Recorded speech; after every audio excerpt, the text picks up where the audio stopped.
Internacional y tiene la generosidad de darnos unos minutos de su tiempo. Marcelo, un saludo, muy buenas tardes. Hola Pepe, un gusto, gracias, igualmente. Vamos a ver, Marcelo, ¿cómo queda el comercio internacional para quien venga después de esta administración? Bueno, con muchas complicaciones. En primer lugar, porque la Argentina tiene un régimen cambiario absolutamente desvinculado de las condiciones de mercado, un tipo de cambio oficial muy atrasado, lo cual distorsiona costos y precios, y eso hay que corregirlo, lo cual supone un ajuste cambiario con todos los impactos que tiene en la economía. En segundo lugar, como consecuencia de ese régimen cambiario hay escasez de dólares en el Banco Central, y eso ha generado deuda. Por ejemplo, importadores que no han podido pagar a sus proveedores adecuadamente, y eso genera obligaciones de pago que tendrán que ser abordadas a través del Banco Central por la próxima administración. Hay unos 14, 15 mil millones de dólares de deudas que las empresas importadoras obligadamente han tenido que refinanciar el pago, además de otras obligaciones de pago de empresas importadoras que, sin obligación impuesta por el Banco Central, autónomamente, por costumbre, han refinanciado. Tenemos ahí otros 15 mil millones de dólares más.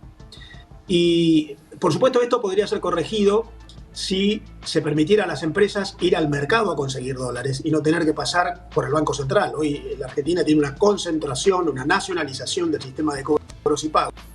No pasa en muchos países. Si se permitiera a las empresas ir al mercado a conseguir los dólares pagos, eso también pondría a las empresas ante la obligación de pagar a un tipo de cambio mayor que el oficial. Por lo tanto, ahí hay un descalce entre la situación actual y lo que ocurra en el futuro. Pero no solamente en materia de importaciones, también en materia de exportaciones hay, por supuesto, una enorme distorsión en los pagos que reciben cobros de los exportadores por el tipo de cambio, hay impuestos a las exportaciones que son muy distorsivos, hay también restricciones cuantitativas, una enorme cantidad de límites por determinados productos o costos, y además, desde el punto de vista más estratégico, una muy débil vinculación de la Argentina con el resto del mundo, casi sin acuerdos comerciales. Por lo que la próxima administración se va a encontrar con problemas de coyuntura y problemas estructurales, con problemas de corto plazo y de largo plazo, algunos operativos, otros sistémicos. Diría que hay que reconfigurar todo el régimen de comercio internacional del país. Bueno, a mí por lo pronto lo que me impacta es que parte de la solución está en manos de los privados y ni siquiera en manos del Estado, que apenas va a poder lidiar con esto. Si se le permitiera a las empresas ir a buscar financiación, ir a buscar dinero, posiblemente pudiera empezar a moverse la maquinaria. No sé en cuánto de eso puede colaborar el Estado. Claramente, la Argentina tiene distintos problemas. Uno de ellos es el estatismo nacionalista, o sea, la nacionalización del cobros y pagos. Las empresas que exportan no pueden recibir los dólares que perciben, los dólares van al Banco Central y el Banco Central los cambia por pesos al tipo de cambio oficial. Si importan, no pueden pagar por su cuenta, pagan a través de los dólares que el Banco Central les confiere, además a un precio, un tipo de cambio mucho más bajo. Una manera de corregir esto, además de la normalización en las cotizaciones cambiarias, la Argentina tiene 20 tipos de cambios distintos hoy, sería permitir a las empresas comprar dólares en el mercado, en sus sociales, y pagar normalmente con dólares que consiguen en el mercado y no en el Banco Central. La desestatización del régimen de cobros y pagos, lo cual, por supuesto, eleva los costos, porque el dólar es más caro en el mercado. Inexorablemente el nuevo gobierno va a tener que acudir a tipo de cambio de mercado, pero por lo menos permite el acceso a las divisas para pagar, o para cobrar. Por lo que yo diría, además de la normalización cambiaria, yendo a un tipo de cambio único, libre y de mercado, hay que pensar en la desnacionalización del sistema de cobros y pagos, no pasar por el Banco Central inexorablemente, entre otras tantas desregulaciones pendientes, porque además hay un complejo de restricciones administrativas muy grande para el sistema de comercio internacional que habrá que corregir. Medidas muchas, una de ellas es esta que mencionamos. Marcelo, el tema es que estamos con muchos problemas y casi inmovilizados para poder acudir a una tal vez de las pocas fuentes genuinas de dólares que puede obtener la Argentina, que son las exportaciones. Hay problemas por todos lados, hay problemas estructurales, hay problemas de trabas, está el cepo cada vez más firme, no será fácil salir de eso, es decir, aquello que nos pudiera dar rápidamente con una buena cosecha o con mejores condiciones, una situación mejor como para poder ir saliendo de esto, está complicado, está muy complicado, es decir, esto parece el perro que se muerde la cola. Bueno, la Argentina tiene hoy, este año, un problema accidental que es la sequía que impide la generación de aquello más importante de sus exportaciones. La Argentina el año pasado exportó 88.500 millones de dólares, 65% de esos son bienes de origen agropecuario. La sequía este año impidió una oferta en mismas condiciones. El año que viene se supone que el clima va a jugar a favor y esa restricción no va a ocurrir. De todas maneras, los precios internacionales el año que viene se estima que no van a ser tan generosos como el año pasado, por lo que aún con una recuperación de la capacidad productiva por mejor clima, estaremos 8 o 9% por debajo de 2022 por razones de precio. Pero aún claramente la Argentina necesita generar más dólares comerciales y para eso tiene que crear un mayor aliciente para que las empresas produzcan y exporten. Efectivamente, la solución no está en el gobierno. En todo caso, la solución está en que el gobierno dé un obstáculo para la producción exportable o la comercialización externa. Y yo diría que ahí lo más importante es, primero, ordenar la macroeconomía. Es muy difícil para las empresas desarrollar estrategias internacionales donde se necesita a largo plazo con la macroeconomía desordenada. Segundo lugar, regularizar el régimen cambiario, como mencionábamos.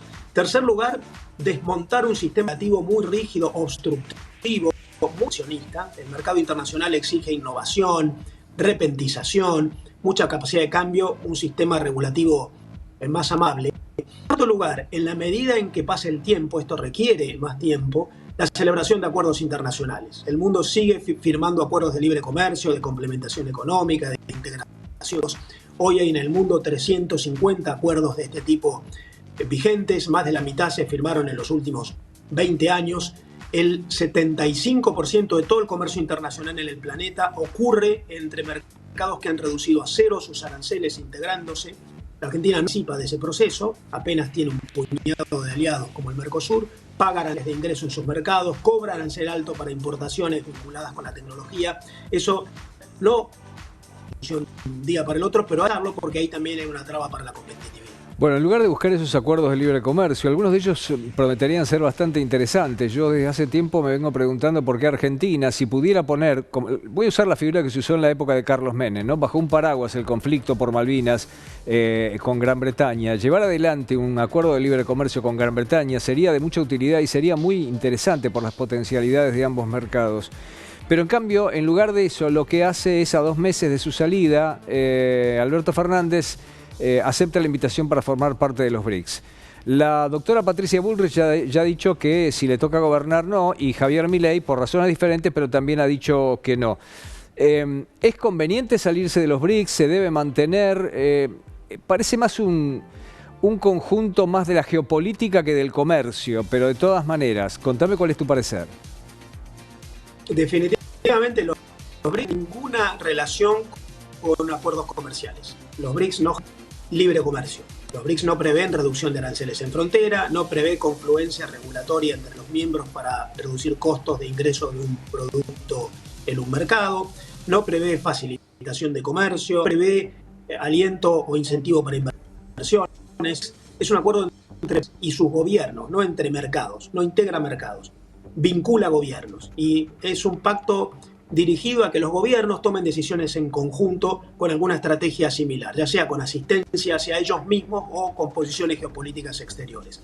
Definitivamente yo creo que no es el momento oportuno para formar parte de los BRICS. En los BRICS está Rusia, el país más sancionado del mundo. Rusia va a ser el presidente rotativo de los BRICS el año que viene. Si la Argentina ingresara, tiene que ir a Moscú a tomar posesión de su lugar. Pero además tampoco yo ingresaría en un lugar que China está usando para su disputa geopolítica.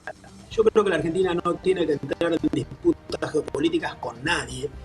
Y consideramos que además están entrando en los BRICS otros países conflictivos. Me parece que no es una decisión. No hay beneficios comerciales, no hay capacidad de ejercicio de un rol geopolítico porque la Argentina no tiene envergadura y en todo caso puede haber algún costo reputacional. Creo sí que la Argentina debería, a cambio, avanzar en acuerdos comerciales, en reducción de aranceles, en integración regulativa, en mercados que se complementen. Y ahí hay mucho pendiente, Pepe. El Mercosur tiene en procesos de negociación, pero no terminados, los acuerdos con la Unión Europea y con el EFTA, casi a punto de terminar, pero con un poco menos de maduración, también en negociación, acuerdos con Canadá, con Corea del Sur, con la India, que además es miembro de los BRICS, con el Líbano y con algunos otros mercados. Yo creo que hay que ir más por eso, donde la Argentina puede obtener un beneficio, lo comercial. Jugar el juego geopolítico es algo para lo cual la Argentina no tiene dimensión. Además, optar en medio de una disputa internacional por una de las dos partes